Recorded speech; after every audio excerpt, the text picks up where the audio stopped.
एका लहानशा गावात राहणारा रोहन आणि त्याची मैत्रीण प्रिया एका रविवारच्या सकाळी देवदर्शनाला जायचे ठरवतात. दोघेही मनोभावे तयार होतात. फुलांची वेणी, नारळ आणि प्रसादाची टोपली घेऊन ते मंदिराच्या मार्गाला लागतात. सुरुवातीला वातावरण खूप छान असते. मंद वारा सुटलेला असतो. पण काही अंतर गेल्यानंतर आकाश अचानक काळवंटे. काळे ढग जमू लागतात आणि क्षणार्धात जोरदार पाऊस सुरू होतो. पावसामुळे रस्ता ओला होतो. सर्वत्र चिखल पसरतो. दोघांना छत्री असली तरी वारा इतका जोराचा असतो की ती धरायलाही कठीण जाते. रस्त्यातील दगडखडे घसरडे होतात. कधी पाय घसरायची भीती, कधी खोल पाण्याचे डबके ओलांडताना अंग चिखलाने माखते. पण तरीही दोघांच्या मनात श्रद्धेची ताकद असते. रोहन प्रियाला हात देत सावध करत पुढे नेत असतो.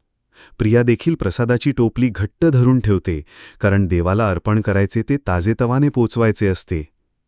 बराच कष्टाचा प्रवास करून थोडेसे थकलेले असतानाही त्यांच्या चेहऱ्यावर समाधानाची चमक असते. शेवटी ते देवळात पोहोचतात. ओले कपडे, दमलेले शरीर असूनही देवदर्शनाची गोडी त्यांच्या मनाला ऊर्जा देते. त्यांना वाटते, कष्टांचा प्रवासच देवदर्शन अधिक पवित्र आणि स्मरणीय बनवतो.